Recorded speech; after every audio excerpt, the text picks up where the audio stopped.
In today's video, I'm going to teach you how to open Adobe Acrobat Reader on your laptop. If you're new to using this software or just want to make sure you're doing everything right, don't worry, I've got you covered.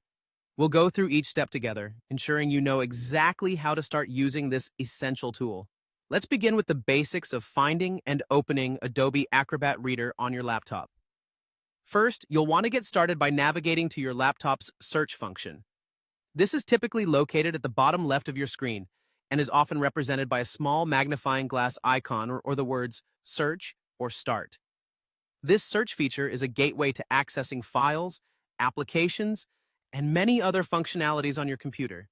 Clicking on this will open up a search field where you can type in the name of any application you are looking for. Next up, let's locate Adobe Acrobat Reader. In the search field, start typing the word Adobe. As you type, you should see a list of relevant results start to appear. Your goal is to find the Adobe Acrobat Reader icon. If you have other Adobe applications installed, they may appear here as well, so look for the one specifically labeled Adobe Acrobat Reader. Once you've spotted it, you're going to open the application by double-clicking the icon.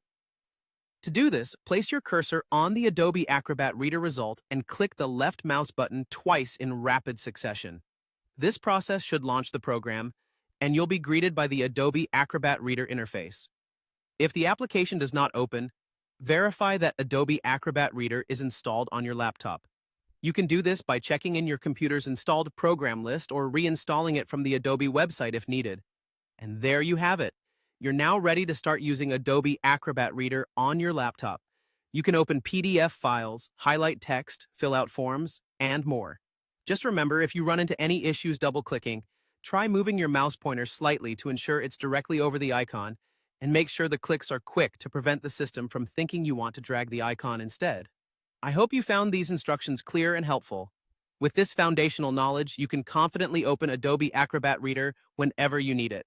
Thanks for watching, and happy reading!